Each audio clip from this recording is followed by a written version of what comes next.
Good morning, people. It is now very early in the morning, and we're about to find out what it's like to be a Romanian farmer. After Hungary, I have arrived in Romania. I was hosted by Nadine, her fiancé Mircea. I'm sorry, I probably butchered your name. And the rest of her wonderful family, who have showed me around. Were extremely hospitable, super nice people. I've had the best time. So I'll take you on a little tour of the Romanian farming market. They've been kind enough to let me go along and film. So now we're gonna load up all these things, which look tremendous. Have you ever seen anything this good? This is all getting loaded up, along with tons of eggs getting delivered to small local stores and then getting eaten. And not by me. How sad. This is where diabetes gets made. But look how absolutely beautiful that is. Ai adus și prețurile acum? Bibiletul jos. Hai!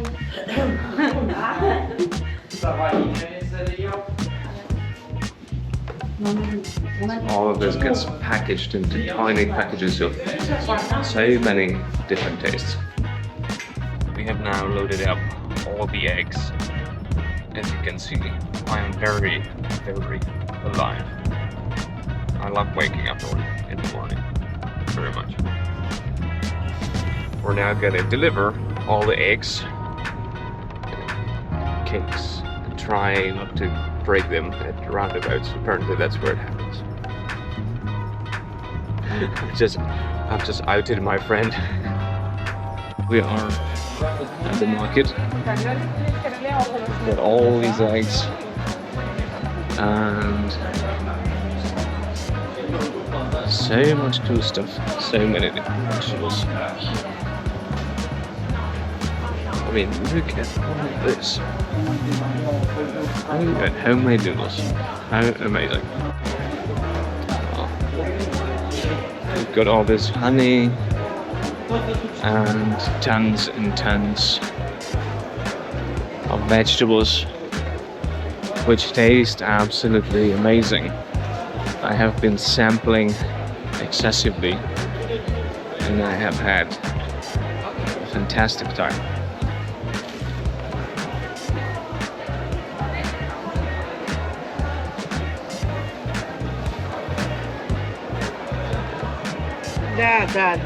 The farm stores of Nadina's family, and every day they deliver fresh bakery products and all these eggs, and it apparently empties out very quickly, which is not surprising when you look at how gloriously these cakes look. Oh my god.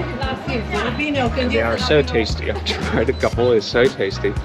And it's actually very, compared to the UK, this is very, very, very cheap. All these amazing cakes are like £1.50. I'm just tempted to eat tons of cake. So we have now stopped at Nadina's aunt's place, who makes apparently some of the best pancakes around.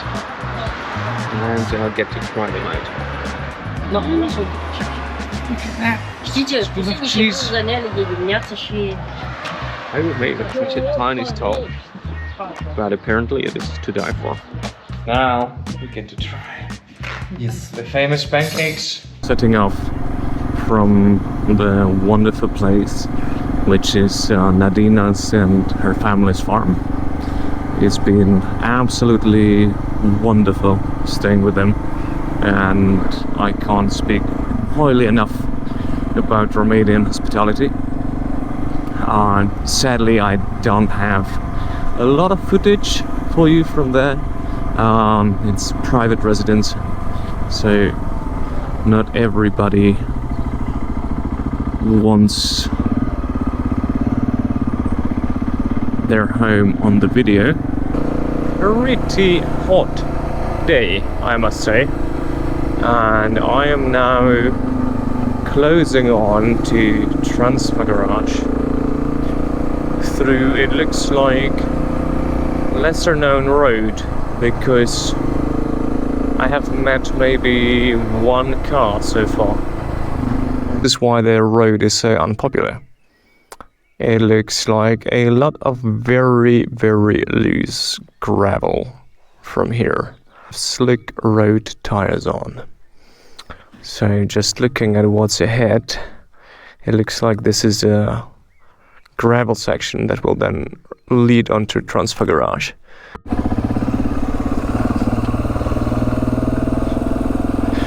Well, I guess I need to get my sense of adventure somewhere.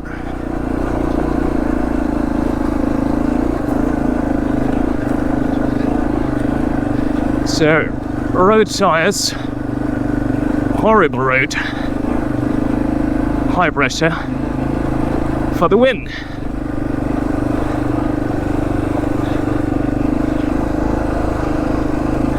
I stood down for a tiny bit, and there's been a couple of bikers that came past, and they were like, yeah, don't do it. It's horrible. But it's not too bad, actually.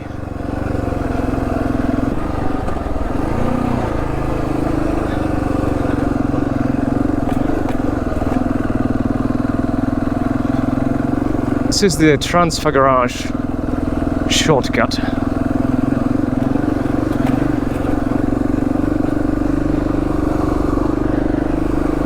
Whoever said dust doesn't taste great was right. Maps.cz,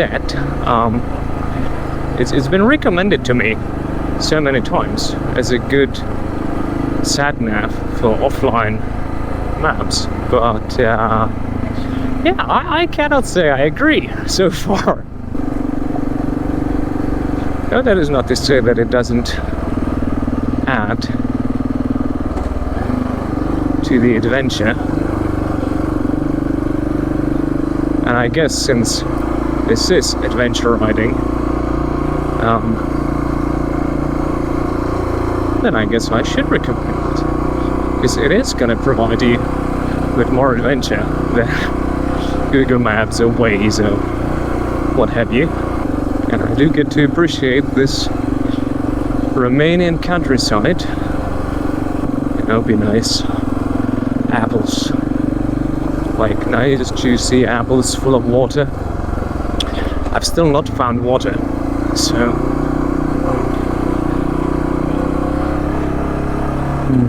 that is a little bit annoying.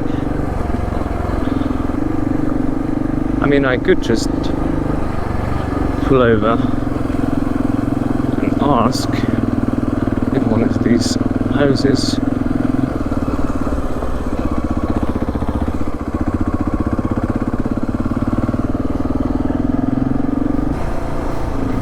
We are now arriving into Transfagarasan proper, and I've been told today that because a lot of tourists are feeding the bears, that they just sort of hang around, and apparently they bloody do. I do have to say that passing past that bear with the cub, yes, slightly brown pants is fair to say. I'm not sure what it looked like on the camera, but there was a big mama bear. Oh, this place is beautiful. Look at that. Politician who supposedly had built Transfagarasan just to sort of be the Transalpina and to make some extra money out of it. Yeah, I have to say, from a biker's perspective, I am quite grateful that they did that. This place is marvelous. But wow, stay where you are. I will openly admit that bears are like one of the scariest animals for me. They are the ultimate predator. I'm guessing the dogs are what keeps the bears away from this area. There's a lot of stray dogs all around. Good boys. Good boys.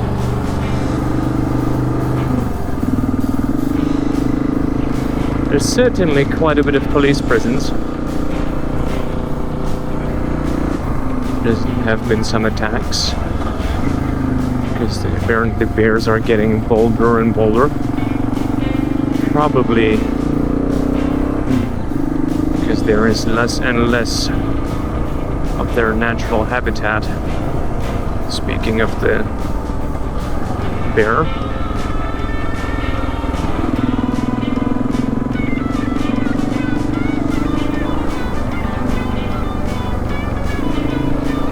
it's kind of like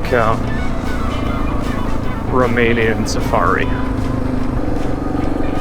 I've just been waved a bunch of times to slow down, so I guess there is something happening.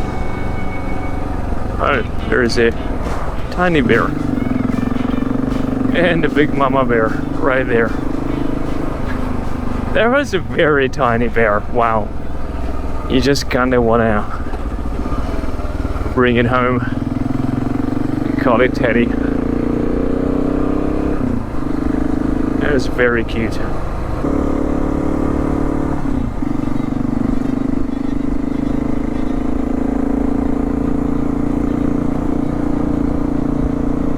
How gorgeous is this place?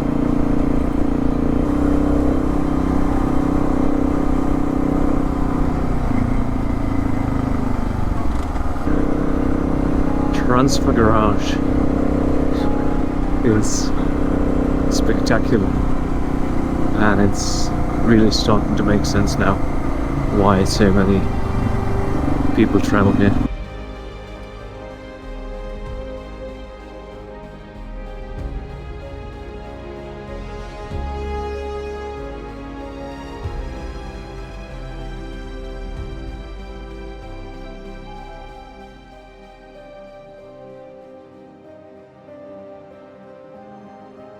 Transfagarasan was very nice, but I will admit I may have expected a tiny bit more. But Transfagarasan is just awesome. You've got beautiful roads, you've got the bear safari, and we've got a bit of sunshine. Look at that. So nice.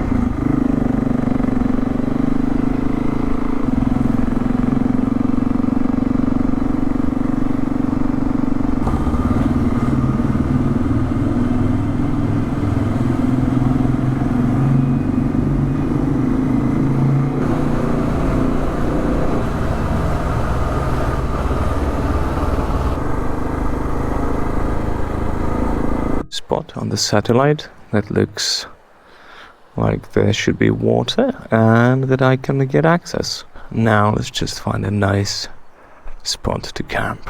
It looks like a lot of big stones. City Adventure Gore-Tex waterproofing.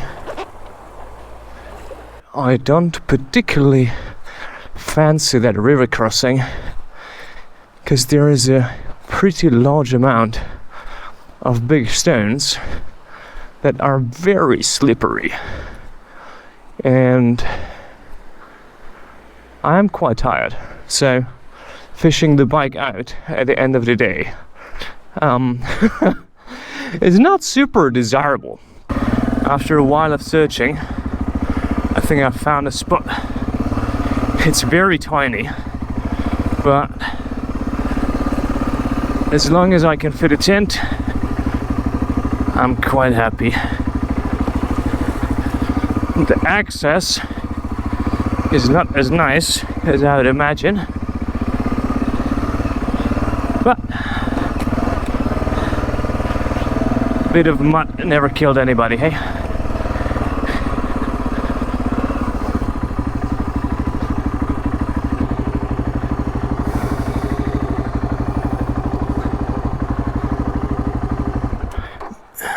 Kinda getting late. You can't see it, but the Carpathian Mountains, where you've seen the snow, are just behind those trees. And this little river is about 5 kilometers away. It is not warm, but I feel, and I probably look, like I could release some water and a wash, and a proper wash. I just wish it was still sunny, because this is gonna be cold. And there might be some swearing involved, so I'd better turn off the camera.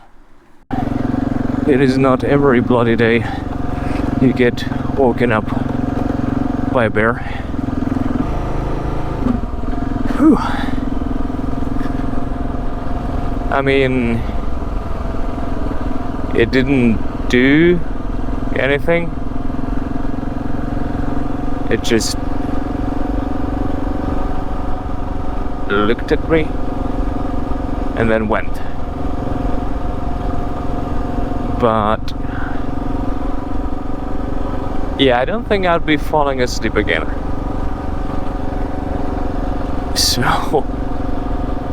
So much for my beautiful campsite by the river.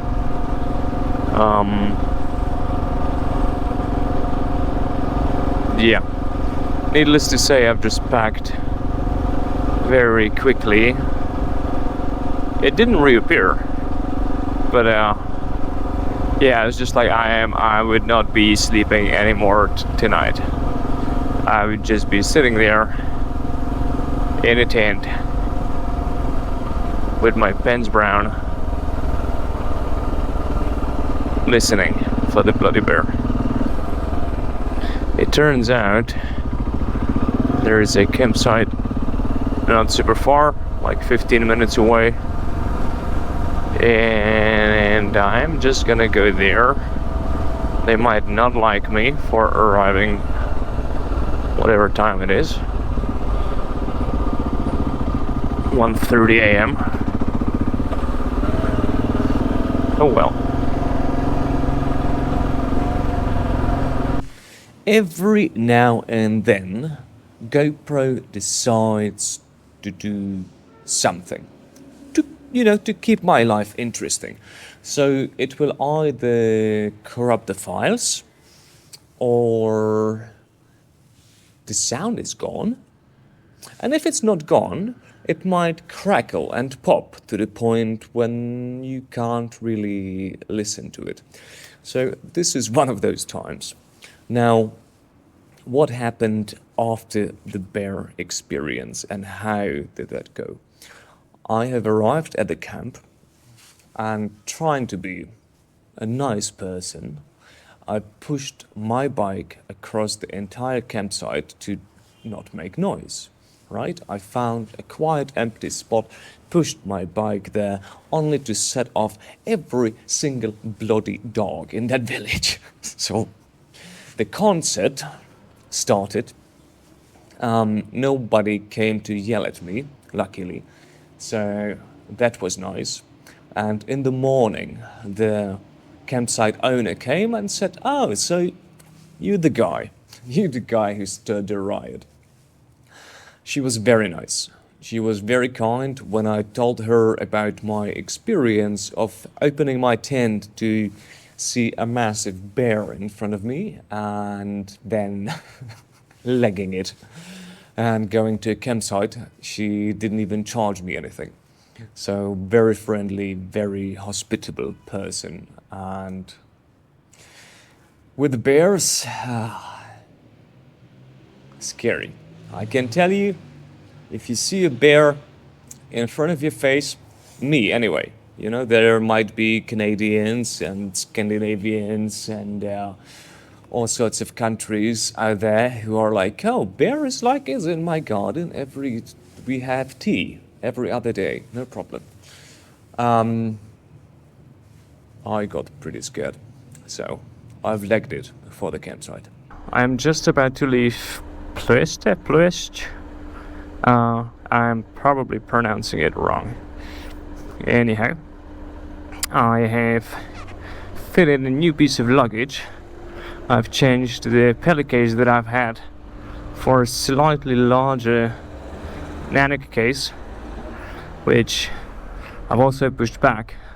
So considering that it's quite heavy, I find it a little bit scary, and I'm hoping that it's gonna be fine. So I guess there's one way to find out. It's not gonna go flying on me somewhere on the motorway, and it is quite late in the day, and I am just about to set off for Istanbul. And yeah, this has been sort of just dealing with luggage and stuff and this kind of nonsense. So I don't know, I haven't really filmed much. I don't know whether this is something that interests you guys or not really. So if you want to let me know in the comments, like what sort of content would you find engaging, that'd be awesome.